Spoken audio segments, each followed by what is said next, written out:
আজকে হচ্ছে যে অনেকে হচ্ছে যে এখানে আসছে এনসিবির নেতারা ক্রেডিট বাস করার জন্য। তাদের মূল দায়িত্বটা কি ছিল আসলে? তাদের মূল দায়িত্বটা ছিল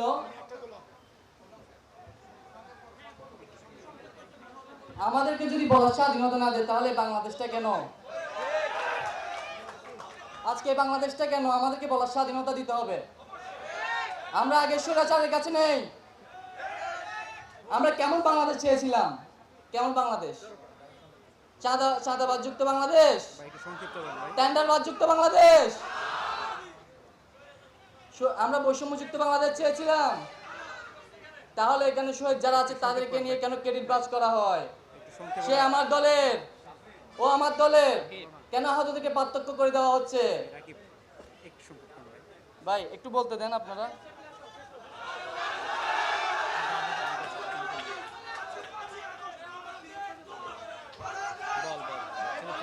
তুমি কে আমি কে? তুমি কে আমি কে? দিয়েছি তো রক্ত, রক্তের বন্যায়, রক্তের বন্যায়। যে আজকে এই যে ওয়ারিস অফ জুলাই যে বিশ্বস্ততার জায়গা, আহতদের বিশ্বস্ততার জায়গা করে নিয়েছে, সেখানে হচ্ছে ওয়ারিস অফ জুলাইয়ের অবদান সবচেয়ে বেশি। আর আমাদেরকে সাপোর্ট দিয়েছে হচ্ছে যে সিভিল সার্জন, তারপর হচ্ছে জেলা প্রশাসন মোটামুটি সাপোর্ট দিয়ে গেছেন। আমি ম্যাডামকে স্টেশনের জন্য একটু অনুরোধ জানাচ্ছি।